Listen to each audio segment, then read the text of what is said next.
안녕하십니까. 5주차 강의 시작하도록 하겠습니다.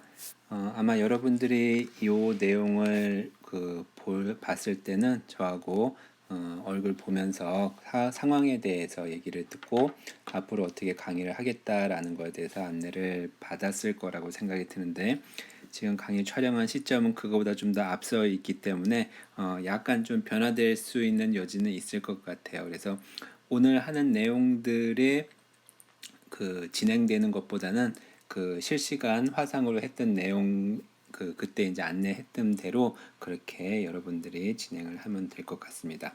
자, 지난주에 운동 법칙과 뉴턴 법칙을 응용하는 거에 대해서 얘기를 했었는데, 그거 오늘 간단히 리뷰를 하고 난 다음에 그 다음에 못했던 내용들을 조금 보충하는 방법으로 진행을 하도록 할게요.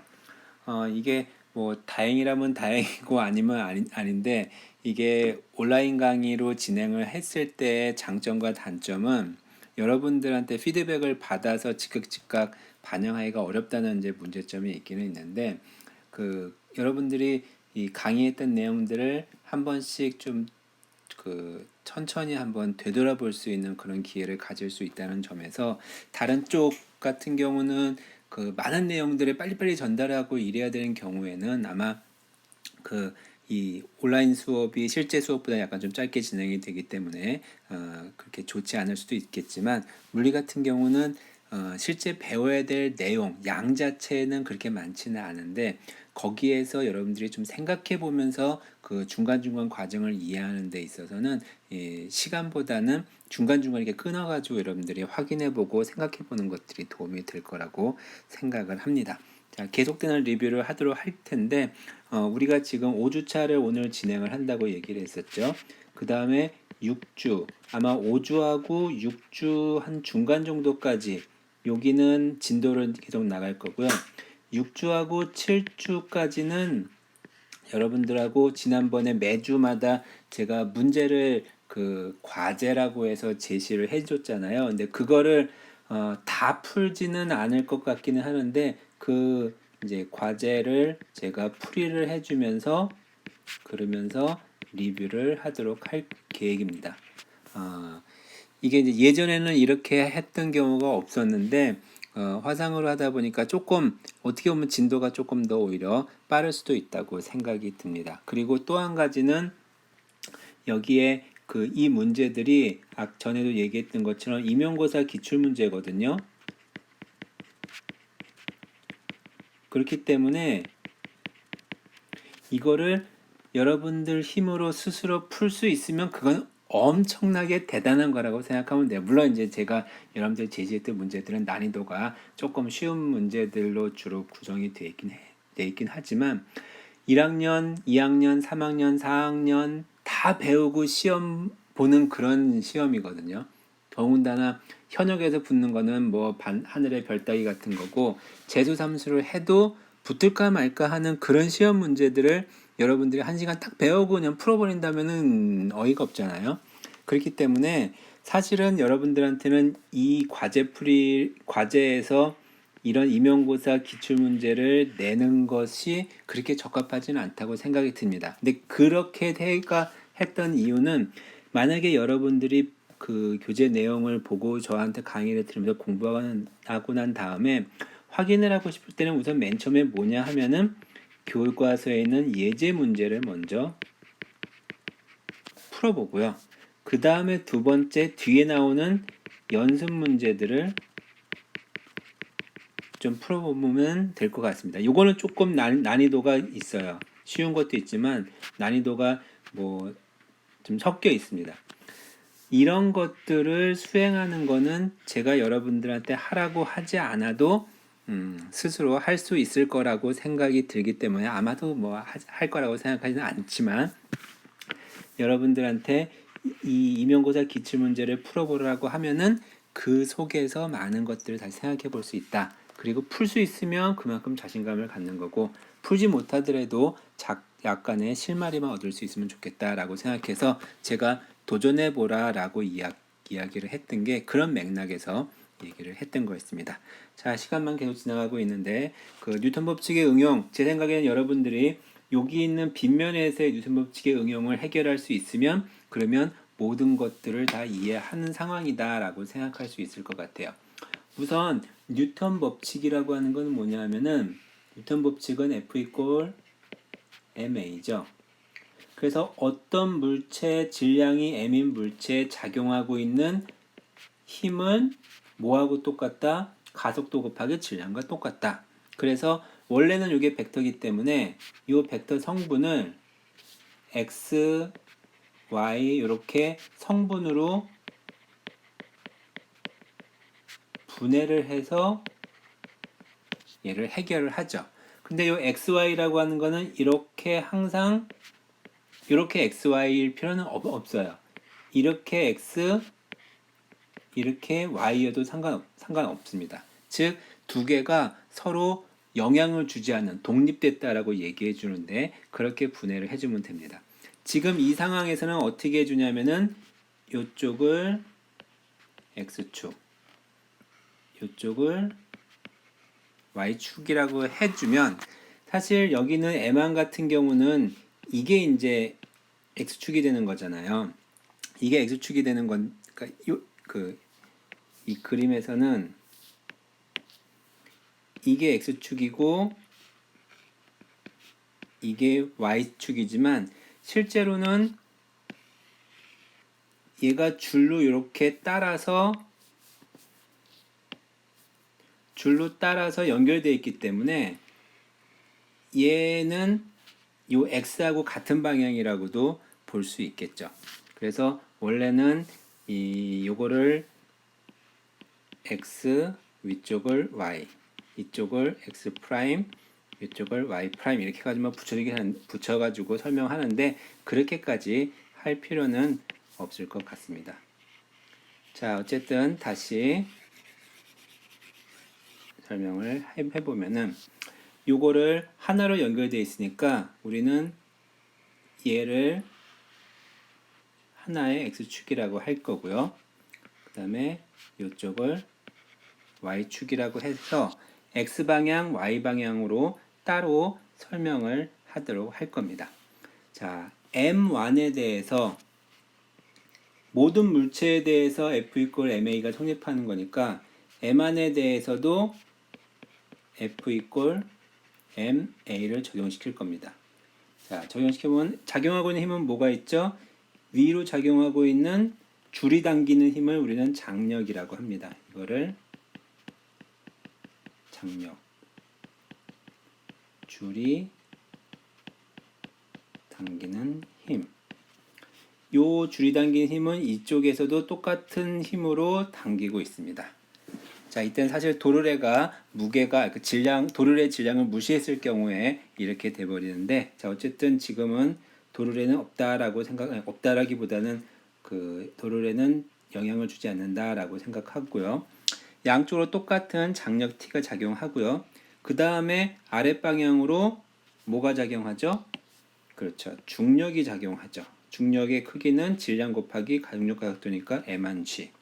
그래서 이때 M1M2 연결된 것이 이쪽 방향으로 가속도 A로 이제 움직인다고 해보면은 요 F 이퀄 MA를 적용시켜 주면은 F는 얘가 이제 오른쪽으로 빗면 쪽으로 내려간다고 했으니까 T가 M1G보다 큰 거죠. 그래서 T 빼기 M1G.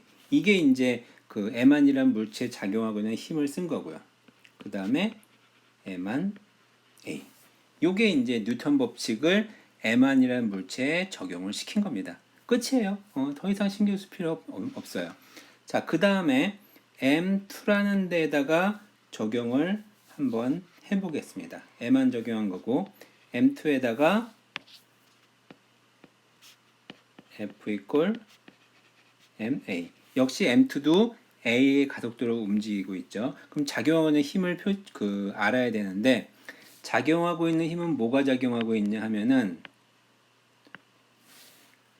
무조건 아무 생각 없이 중력 생각하라 했죠. 중력.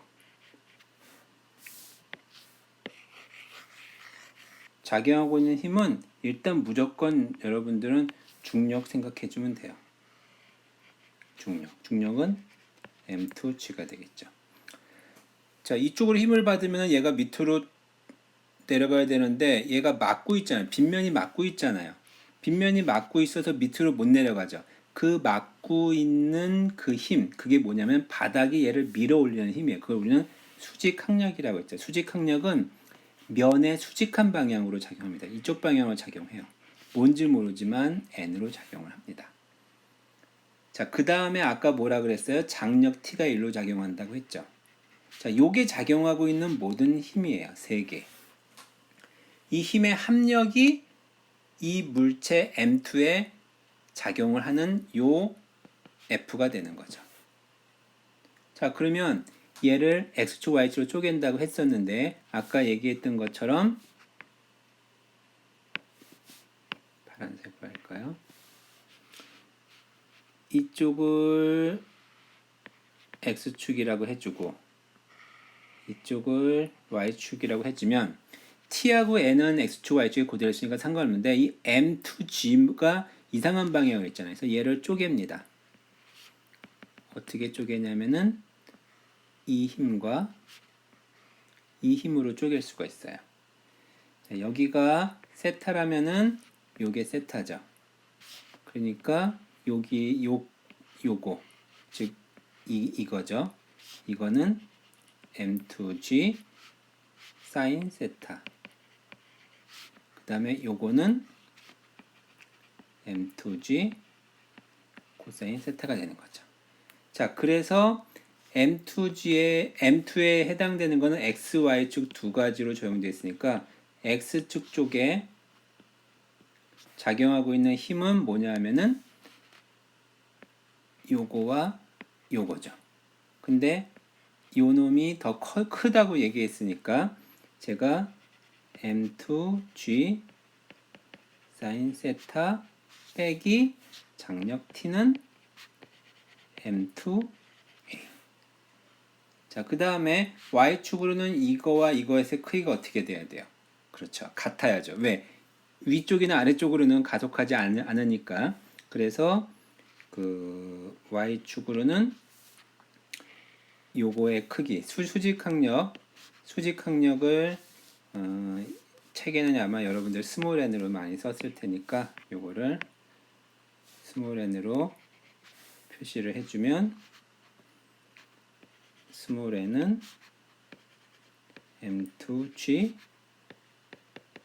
사인이 아니라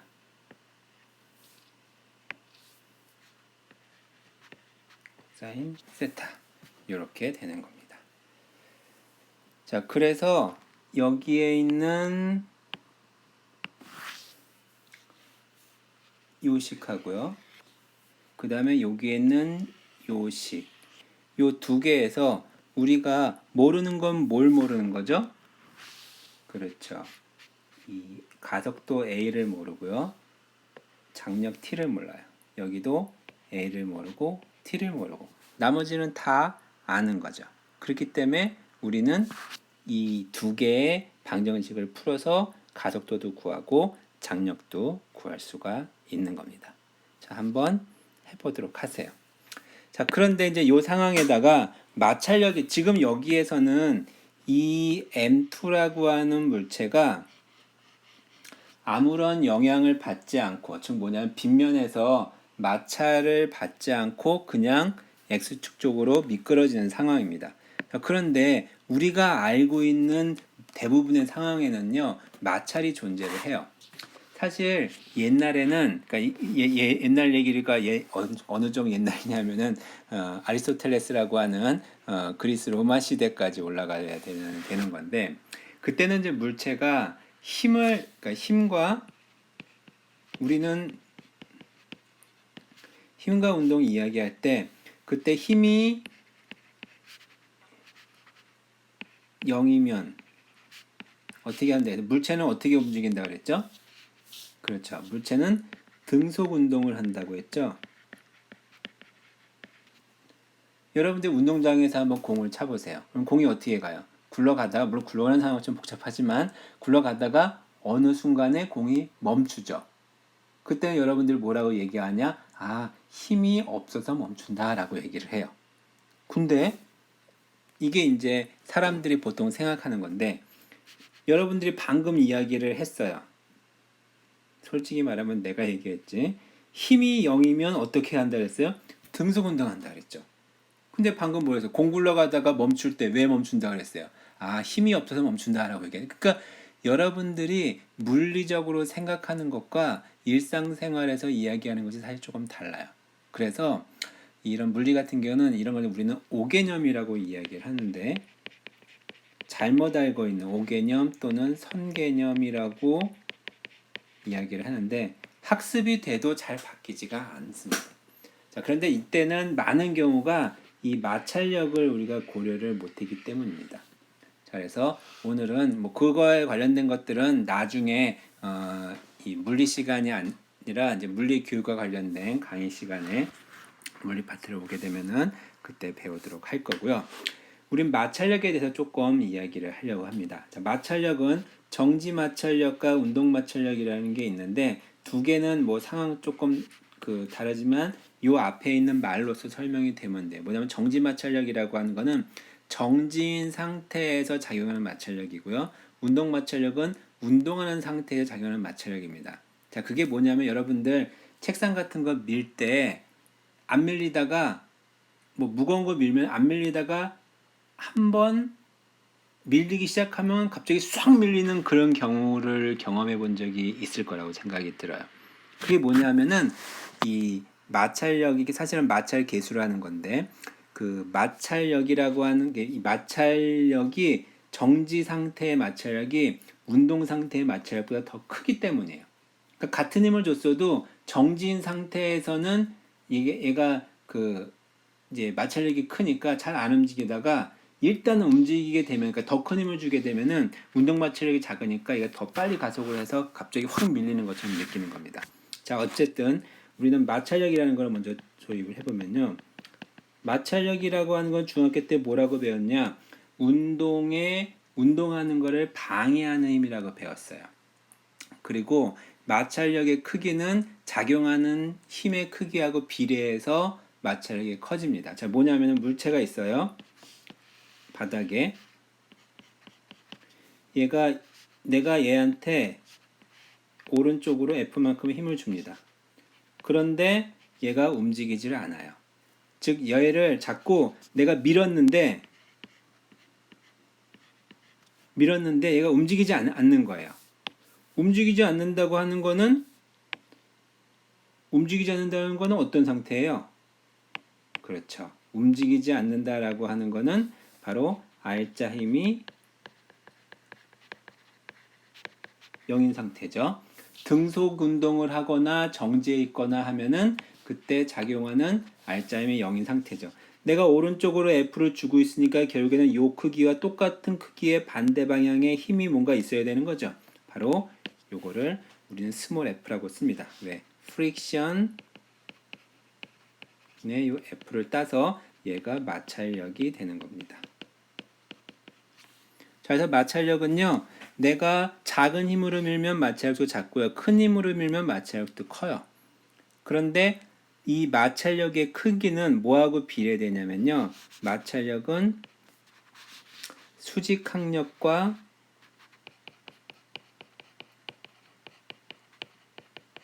수직항력에 비례합니다.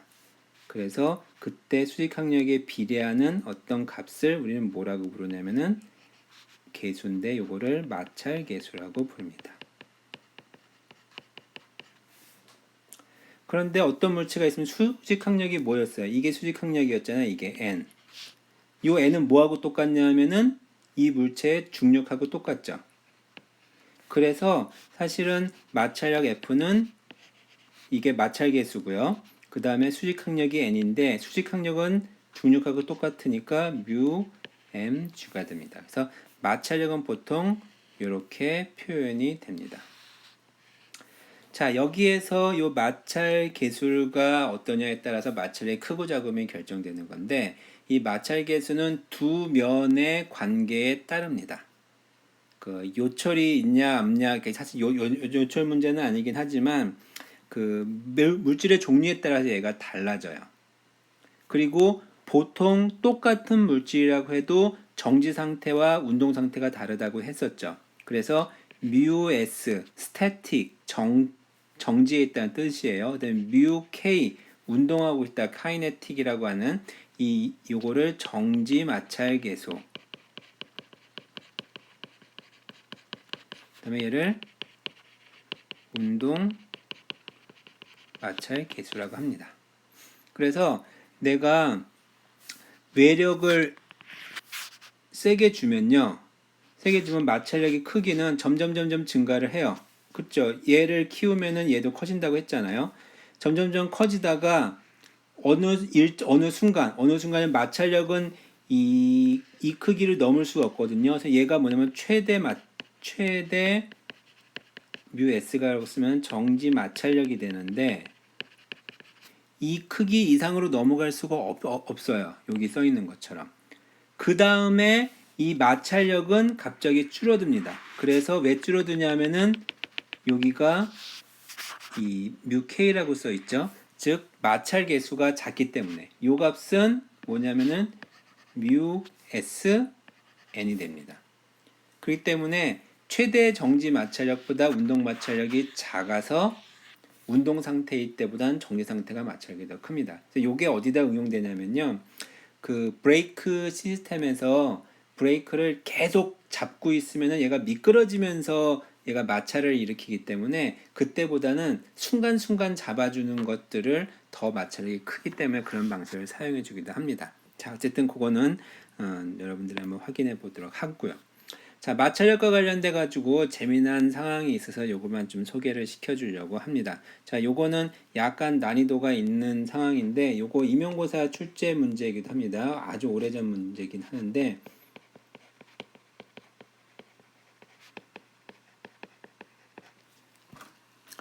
자, 두 가지 상황이고 제 그림은 하나를 그렸지만 첫 번째는 뭐냐면요.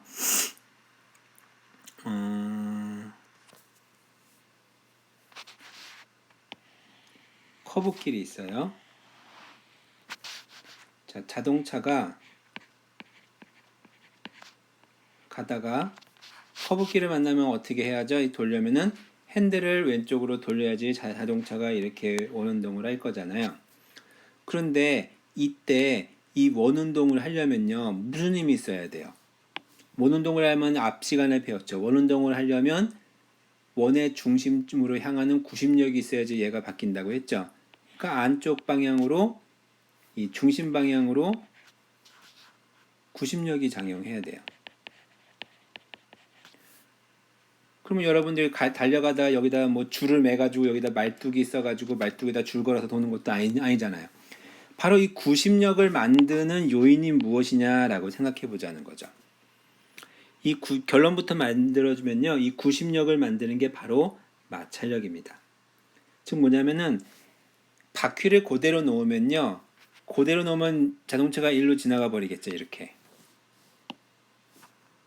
그냥 앞으로 나갈 거잖아요.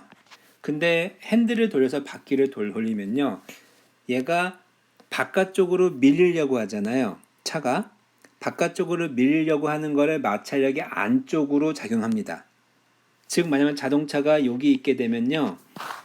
이때 우린 그걸 원심력이라고 하는데 바깥쪽으로 밀리려고 하는 힘에 대해서 반대 방향으로의 바로 이게 바로 마찰력이 작용한다는 겁니다. 그래서 이 마찰력이 구심력 역할을 해서 원운동을 하는 겁니다. 이게 좀 되게 좀 신기하죠. 마찰력은 물체 운동을 방해하는 거지 그 마찰력이 무언가의 역할을 하는 것이 아니다라고 생각했을 텐데 실제로 마찰력이 물체를 운동하게 만드는 겁니다. 지금 이 경우는. 그래서 여러분들 그 자동차 타고요.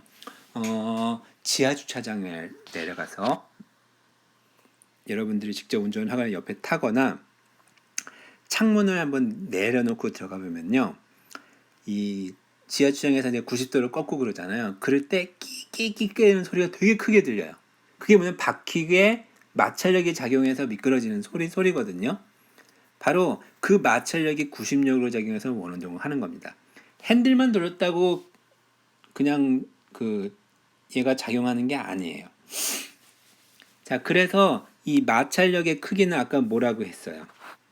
마찰 계수에다가 수직항력이라고 했죠. 그리고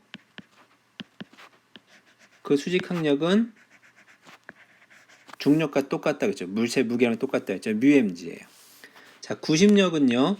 구심력은 내가 결과만 써주긴 했었는데 질량 곱하기 구심가속도인데 구심가속도는요. 반지름 곱하기 속도의 제곱이거든요. r분의 v 제곱이에요. 그래서 이 두 개가 같아야 되는 겁니다. 그래서 결론적으로 μ mg는 m r분의 v 제곱에서 mm 지우면은 v를 쓸까요? v는 μ r g의 루트가 되잖아요. 자, 이게 뭐냐면요. 자동차가 미끄러지지 않고 원운동을 할 수 있는 속도가 바로 v입니다. 자, 그래서 여기 보면은 μ 각각의 의미를 가지고 있는데요. μ는 뭐냐면은 마찰 계수예요. 자, 마찰 계수의 크기가 여기가 안 나왔는데 여러분 책 찾아보면 나와 있는데요. 마찰 계수가 일반적으로 플라스틱하고 뭐 시멘트 사이에서 젖었을 경우에 마찰 계수가 확 떨어져요. 그 얘기는 뭐냐면은 비가 오는 날에는 원운동을 하는데 필요한 속도가 어떻게 된다는 거예요? 작아진다는 거예요. μ가 작아지니까. μ가 작아지니까 v가 작아진다. 즉 허용될 수 있는 최고 속도가 작아진다. 결국에 이거보다 크게 돌면은 어떻게 원운동 못하니까 어떻게 돼요? 그죠? 바깥쪽으로 튀어나가게 돼 버리는 거죠. 자, 그 다음에 r. r이 작으면 v가 작죠. 즉 뭐냐면은 r이 작으면 속력을 빨리 하면 안 되는 거예요. 즉 커브길이 이렇게 돼 있어요. r이 요만큼이죠. 커브길이 이렇게 돼 있어요. r이 좀 그래요. 커브길이 이렇게 돼 있으면은 r이 요만큼인데 커브길이 이렇게 돼 있으면 r이 굉장히 크죠. 뭐 이만큼 되겠네요. 그러니까 r이 작을 때, 즉 급커브일 때 그림이 마음에 들지 않지?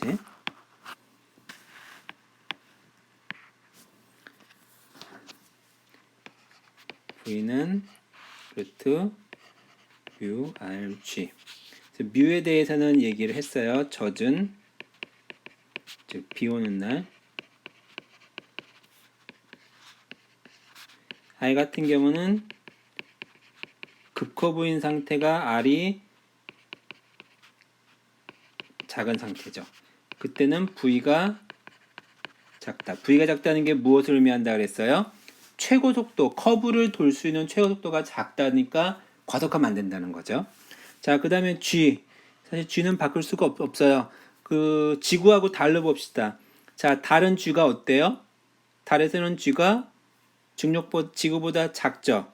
지구보다 G가 작기 때문에 최고 속도가 작아요. 이제 달에서 고속도로 만들면요, 빨리 못 달려요. 왜? 빨리 돌리면 G가 작기 때문에 튀어나가 버리니까요. 자, 그런데 이 시계에 M 있어요, 없어요? M 없어요. 즉 뭐냐면은 질량과는 상관없어요.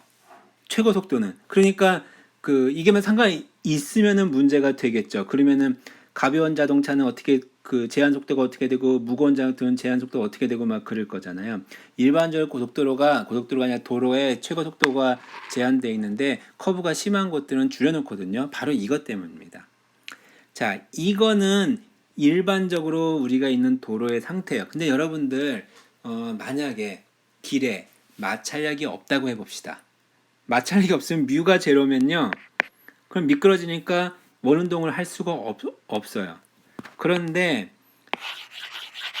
어쨌든 비가 오는 날이거나 뭐거나 하여튼 마찰이 작은 상태에서도 원운동을 만들 수 있으면 좋을 거잖아요. 바로 뭐냐면 구심력을 만드는 또 다른 방법이 있습니다. 즉 구심력을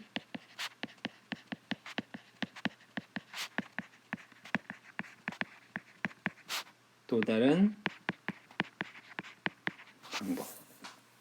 자, 왼쪽에 있는 이 문제 반경 R은 얼마인가? 나는 R을 구하지 않고 V를 구했네요. 뭐 여러분들 해보면 되겠죠. 자, 이때 마찰 계수는 운동 마찰 계수인가 정지 마찰 계수인가? 자, 원운동을 하는데 자동차는 일로 움직여요. 마찰량은 어디에 작용해요? 이쪽 작용하고 있죠. 이 안쪽 방향으로는 움직이지 않죠. 그래서 얘는 정지 마찰 계수 뭐 그 얘기입니다. 뭐 답이 중요한 건 아니고요. 이 상황이 중요한 거니까. 이 문제에는 나와 있지는 않지만 구심력을 만드는 또 다른 방법은 뭐냐면은 위에 있는 요 그림이 힌트입니다. 이게 뭐냐면 요 경사면이요. 이렇게 지금 기울었어요. 바닥을 이렇게 생각해 보면요. 즉 각도를 세타만큼 기울이면요. 여기를 볼게요. 마찰력이 있으면 더 좋겠지만 마찰력이 없는 상황이라고 해봅시다. 마찰력이 없어도요. 세타만큼 기울어지면요. 여기에 물체가 있으면 이 물체 수직항력이 작용하죠. 바로 이 수직항력의 이 성분이 구심력으로 작용해서 원운동을 일으킵니다. 자, 그러면 요거에 작용하고 있는 요 수직항력이 있고요. 그 다음에 중력이 있죠. M이라고 하면 M주가 있죠. 자, 그래서 그 오른쪽을 X방향, 위아래를 Y방향이라고 해주면은 요거를 분리해주면 요 화살표와 요거 두 벡터를 분리할 수 있죠. 그리고 요거를 그 수직항력 스몰 n이라고 쓰면요. 이게 사인 세타, 이게 코사인 세타니까 n 곱하기 코사인 세타.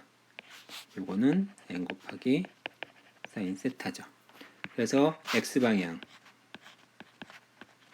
요거를 x축을 여기라면 x방향으로는 요 힘 하나밖에 없죠. n 사인 세타 이퀄 이게 얘가 이제 구심력으로 작용한다는 겁니다. 그 다음에 y방향으로는 n 코사인 세타가 m주가 되는 거죠. 자, 그래서 구심력 대신 뭘 쓸 거냐면은 m의 r분의 v 제곱 쓸 겁니다. 자, 그래서 양쪽 식을 나눠 줄게요. 그럼 왼쪽은 뭐가 돼? nn 지워지고 탄젠트 세타는 여기서 mm 지워지면은 rg분의 v 제곱. 그래서 v는 rg 탄젠트 세타의 루트가 되죠. 즉 뭐냐면은 기울어져 있는 면을 원운동을 쫙 할 수 있으려면은 그때 필요한 속력은 뭐냐면은 r과 g와 세타에 관련됐다는 거죠. 즉 세타가 크면은 v도 클 수가 있어요. 그러니까 세타가 많이 기울어지면 이렇게 기울어져 있는 것보다 이만큼 기울어져 있으면은 더 빠른 속력으로 돌 수가 있는 거죠. 대충 느낌 오잖아요. 이렇게 있으면 안쪽으로 기울어져 있으면은 그 밖으로 튀어나가지 않고 원운동 할 수 있을 것처럼 보이죠. 그래서 실제로 도로를 만들 때요, 이렇게 지금 여기 있는 그 사이클 벨로드롬처럼 이렇게 과장된 정도는 아니지만 약간 바깥쪽이 위쪽으로 올라가 있어요. 그래서 자동차 핸들이 저절로 그러니까 자동 주행 뭐 그런 모드가 있지 않아도 그 자동차 핸들이 약간 그 커브길 방향으로 저절로 움직이기도 합니다. 자, 요런 얘기들을 잠깐 이야기를 했습니다. 이거 리뷰하는데 리뷰는 아니죠. 마취락에서만 시간이만 다 가버렸었는데 조금만 더 하고 5주차를 마치도록 하겠습니다. 자, 속도에 의존하는 저항력이라고 하는 건 뭐냐면 이제 마찰이라고 하는 힘. 그러니까 이거는 옵션이에요. 그러니까 여러분들은 요거를 하지 않아도 되는데 그래도 궁금할 수 있으니까 한번 좀 보려고 합니다. 우리가 작용하고 있는 힘 F 이꼴 MA에다가 이 물체에 작용하고 있는 힘을 알면 MA를 가지고 A를 구하면 V를 구하고 V를 구하면 X를 구할 수 있다고 했죠. 자, 우리가 작용하는 힘이 뭐가 있냐면 중력은 mg죠. 그 다음에 장력 T, 그 다음에 마찰력 F는 뭐 mg 이런 식으로 쓸 경우가 많았죠. 자, 이게 보통의 힘이고 만약에 용수철이 작용하는 힘이다. 그러면 용수철이 작용하는 힘은 이 탄성력인데 탄성력은 이 변이 늘어난 길이에 비례하는 힘을 가지고 있습니다. 자, 이러이러한 힘들이 있는데 이거 말고 마찰력과 비슷한 저항력, 저항하는 힘이 있습니다. 마찰력이에요, 사실은. 그런데 이 저항력은 실제로 어떤 값이다라고 우리가 특정 짓기는 조금 어렵지만 약간 좀 아주 빠르지 않을 경우에는 이 저항력의 크기는 속도에 비례를 합니다. 근데 작용하는 방향은 반대 방향이죠. 그래서 이 비례 상수를 b를 써서 마이너스 bv가 바로 저항력입니다. 그러면 작용하고 있는 모든 힘, 그러니까 물 같은 데서 얘가 이렇게 물체를 놨으면 물 속에서 이렇게 내려가는 그런 상태인데 보면은 작용하고 있는 힘은 F는 mg 빼기 bv. 즉 뭐냐면은 여기 왼쪽 요 그림처럼 밑쪽으로 mg로 작용해서 떨어지게 되는데 물이 있으니까 저항력을 R을 받는 거죠. 얘가 바로 마이너스, 방향이 위쪽 방향이니까 마이너스고 속력의 V에 비례해서 비례상수는 B라고 쓴 겁니다. 요게 바로 이제 작용하고 있는 모든 힘이에요. 그러면 아까 F equal ma라는 식에다 그대로 넣어주면은 mg 빼기 bv가 이게 f고요. ma가 되는 거죠. ma는 n 곱하기 a는 dt분의 dv죠. 그래서 요 식을요, 요 식에서 이 v랑 관련된 거를 얘를 풀면은, 그러니까 오른쪽 적분에 t로 적분해 주는 겁니다. 결국에는. 그러면은 얘는 이런 결과식이 만들어지거든요. 이 결과식 만들어진 과정은 신경 쓰지 말고요. 이걸 잘 보면요, 이런 그래프가 만들어지는데 이 그래프의 모양이 여기 있는 이 모양처럼 나옵니다. 즉 뭐냐면요, 이놈의 속력은요, 처음에 정지 상태에서 밑으로 내려가다가 점점 빨라지다가 어느 일정한 시간이 되면은 일정한 값이 돼버린다는 거예요. 일정한 값.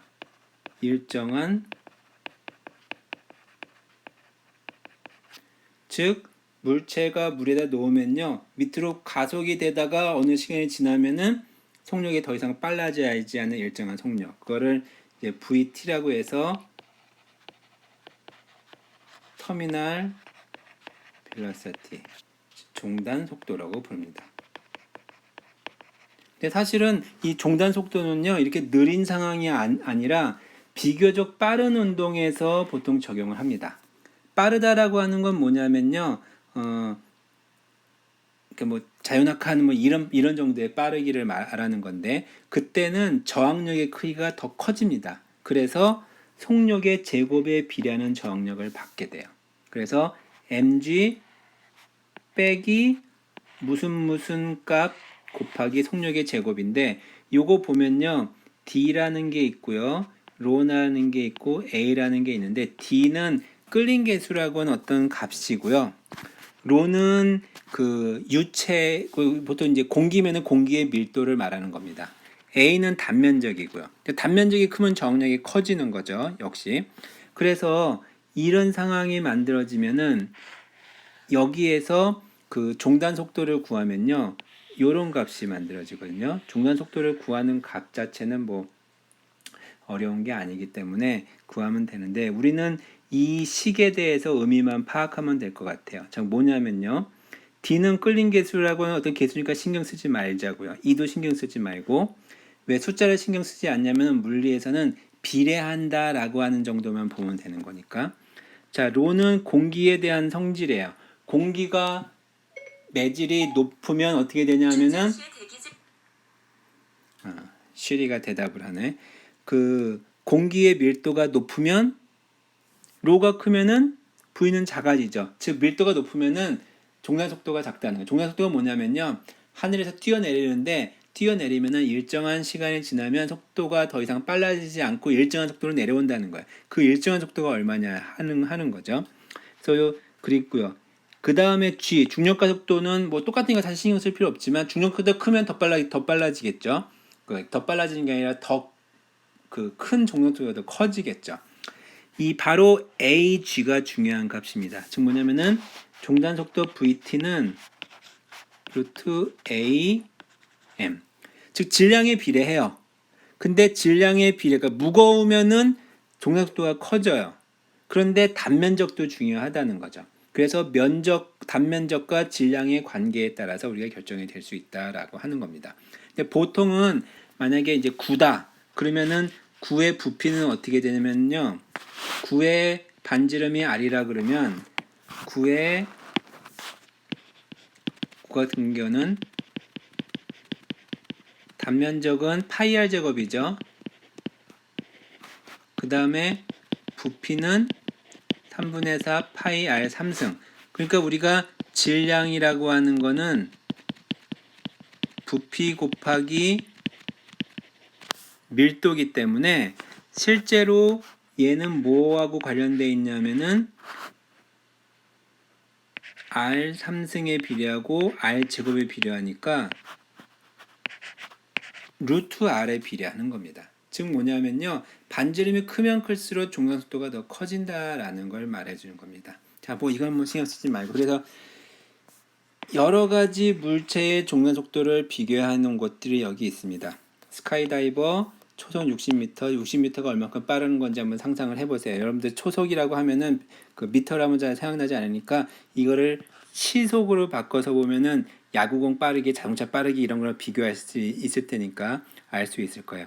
그럼 초속 60이면은 시속으로 바뀌면 얼마죠? 1초가 3600초가 1시간이니까 얘는 뭐냐면은 66이 36에 6, 38, 216 00 미터 퍼 아워 즉 000 그래서 216 킬로미터 퍼 시속 216km로 달리는 겁니다. 그러니까 스카이다이버가 낙하산을 안 피고 땅에 떨어지면 어떻게 돼요? 시속 216km로 가다가 완전하게 부딪히는 상황이니까 상상도 할 수 없겠죠. 자, 빗방울 같은 경우는 초속 9m밖에 안 돼요. 그러니까 빗방울 맞고 죽지 않는 거죠. 만약에 종기의 밀도가 작아지거나 어쩌거나 이렇게 그런 조건이 변해지면은 얘가 점점 커질 수가 있겠죠. 자, 어쨌든 이런 식의 내용들이 여기에 잠깐 담겨져 있습니다. 자, 그래서 5주차에는 지난주에 했던 거 리뷰하고요. 그 다음에 마찰력에 대해서 이야기를 했었고, 그 다음에 속도 요절은 저항력에 대해서 살짝 맛보기 하고 넘어갔습니다. 자, 이거 옵션이라고 했으니까 신경 안 써도 될 것 같아요. 이상 마치도록 하겠습니다.